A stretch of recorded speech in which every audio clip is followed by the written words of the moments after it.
Let me make a few points clear real quick. Nothing that anyone does excuses abusive behavior. Yes, both men and women can be abusive. Yes, some couples are abusive to each other. Brother, you did not deserve whatever she did to you.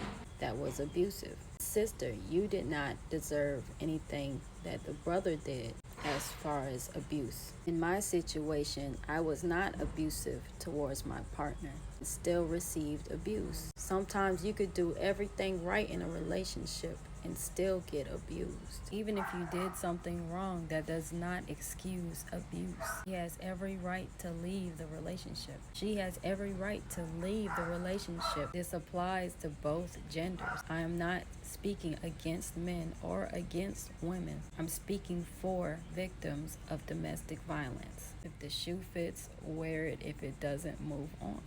After I separated from my abuser, that he admitted he was wrong and he told others, and he wished that he could take it all back, but the damage had already been done. He wasn't himself due to substance abuse and things he was dealing with his own personal mental health. That doesn't excuse the abuse. I know that that was the cause. But no matter the reason for the abuse, no one deserves to go through that. You should not stay in a relationship where you're being physically, mentally, emotionally, verbally, financially abused and just sit there and take that. You deserve better than that. We need to see for ourselves that we deserve better than that and leave.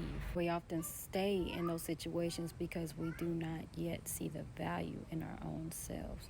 So we allow ourselves to be used and abused by whoever. When I was going through that, I didn't value myself. I didn't know I had a voice, so I didn't use my voice. I'm only now speaking up for myself. When I was in that situation, I allowed the abuse to happen and did not speak up for myself. It was nothing that I did that provoked the abuse. It was more like what I didn't do. Nothing I did was enough for him. And that was because he was looking from me what he should have been looking for from God or from deep within himself. It is not on the other person to create happiness within yourself, to create peace of mind and contentment. That's for you to do. He wasn't happy before we got into the relationship. He was a sad man due to things he went through in his childhood, things he went through in adulthood. But basically, he thought it was my job to fix him.